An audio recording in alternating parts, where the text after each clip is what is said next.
আসসালামু আলাইকুম বন্ধুরা, কেমন আছো? আশা করি তোমরা অনেক অনেক ভালো আছো। আজকে যে বিষয়টা তোমাদের সাথে শেয়ার করতে যাচ্ছি সেটা হচ্ছে লেটের ব্যবহার নিয়ে।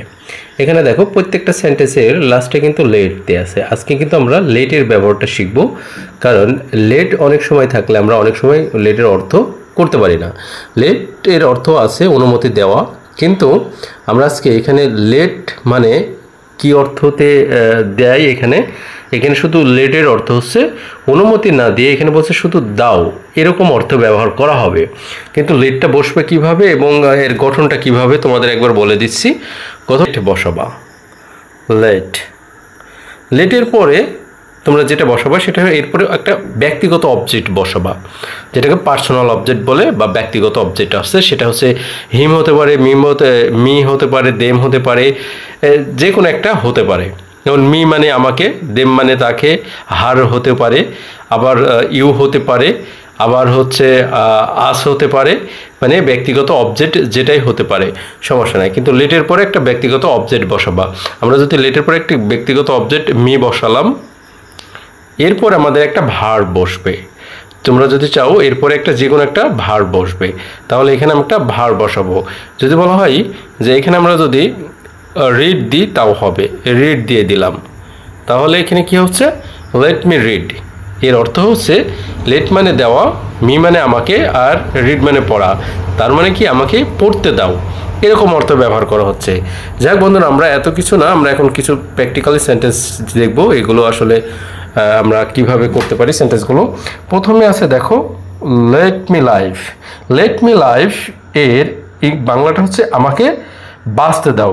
তোমাদের একটা জিনিস বলে রাখা ভালো, এই যে এখানে কিন্তু এর প্রোনাউন্সিয়েশনটা হবে লাইভ। লেট মি লাইভ এর অর্থ হচ্ছে আমাকে বাঁচতে দাও, কিন্তু লাইভ মানে সরাসরি আছে, লাইভ মানে বেঁচে থাকা আছে, লাইভ মানে লিভ মানে বাস করা আছে। সো আমরা এখানে ইউজ করবো লেট মি লাইভ। এখানে লেট মি লিভ না দিয়ে আমরা বলতে পারি লেট মি লাইভ, আমাকে বাঁচতে দাও। তারপরে দেখো আছে let me think. Let me think এর অর্থ হচ্ছে আমাকে বলতে পারো আমাকে ভাবতে দাও, আমাকে ভাবতে দাও। তাহলে আরেকটা আছে দেখো লেট মি রিড, এর অর্থ হচ্ছে আমাকে পড়তে দাও। কিছুক্ষণ আগে যেটা একটা এক্সাম্পল দিয়েছিলাম যে লেট মি রিড এর অর্থ হচ্ছে আমাকে পড়তে দাও। নেক্সট আরেকটা আছে দেখো let me do the work, আমাকে কাজটি করতে দাও। তাহলে দেখো প্রত্যেকটা সেন্টেন্সের প্রথমে লেট আছে এবং লেটের পরে একটা ব্যক্তিগত অবজেক্ট আছে, এরপরে ভার্ব আছে, ভার্বের পরেও কিন্তু আর একটা অবজেক্ট আছে। এখানে দেখো দুইটা অবজেক্ট, একটা হচ্ছে ব্যক্তিগত অবজেক্ট আর একটা হচ্ছে দ্য ওয়ার্ক একটা অবজেক্ট। এখানে হচ্ছে let me do the work, আমাকে কাজটি করতে দাও। তারপরে দেখো নেক্সট ওয়ান আছে লেট মি স্টার্ট। স্টার্ট মানে শুরু করা, তার মানে let him start. Let him start মানে তাকে শুরু করতে দাও দ্য ওয়ার্ক, কাজটি শুরু করতে দাও, তাকে কাজটি শুরু করতে দাও। তারপরে আছে দেখো এখানে let me come in. Let me come in, আমাকে ভিতরে আসতে দিন।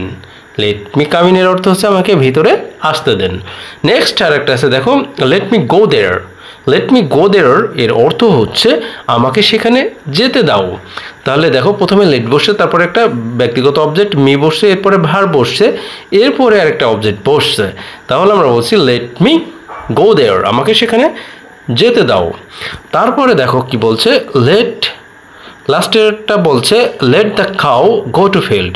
Let the cow go to field এর অর্থ হচ্ছে গরুটিকে মাঠে যেতে দাও। তাহলে বন্ধুরা আমরা কিন্তু এইভাবেই কিন্তু সেন্টেন্সগুলো করে ফেলতে পারি একদম ইজি ওয়েতে। তাহলে আরেকবার যদি বলি আমাকে বাঁচতে দাও, আমাকে ভাবতে দাও, আমাকে পড়তে দাও, আমাকে কাজটি করতে দাও, তাকে কাজটি শুরু করতে দাও, আমাকে ভিতরে আসতে দাও, আমাকে সেখানে যেতে দাও, গরুটিকে মাঠে যেতে দাও। আমরা যদি ইংরেজিটা এভাবে বলি let me live, let me think, let me read, let me do the work, let him start the work, let me come in, let me go there, let the cow go to field. এভাবেই কিন্তু আমরা সেন্টেন্সগুলো বলতে পারি। যাক বন্ধুরা, ভিডিওটা ভালো লাগলে অবশ্যই শেয়ার করে দিবেন। আর বিশেষ করে যদি এরকম ধরনের নতুন নতুন জিনিস আমরা শিখতে চাই তাহলে অবশ্যই আমাদের প্রেস এবং ইউটিউব যে চ্যানেল আছে সেখানে সাবস্ক্রাইব করে সাথে থাকতে হবে এবং আমাদের ফেসবুক যে পেজ আছে সেখানেও ফলো দিয়ে সাথে থাকতে হবে এরকম নতুন নতুন জিনিস শিখতে হলে। আমরা এখানে শুধু আজকে লেটের নিয়ম শিখলাম এবং লেটটা কোথায় ব্যবহার করব, লেটের পর একটা ব্যক্তিগত অবজেক্ট বসাবো, এরপর একটা ভার্ব বসাবো। এই তিনটা জিনিস আমাদের মনে রাখতে হবে, লেট, একটা ব্যক্তিগত অবজেক্ট, তারপরে হচ্ছে একটা ভার্ব বসাবো। তাহলে বন্ধুরা আজকে এই পর্যন্ত, ভালো থাকবেন, সুস্থ থাকবেন, আল্লাহ হাফেজ।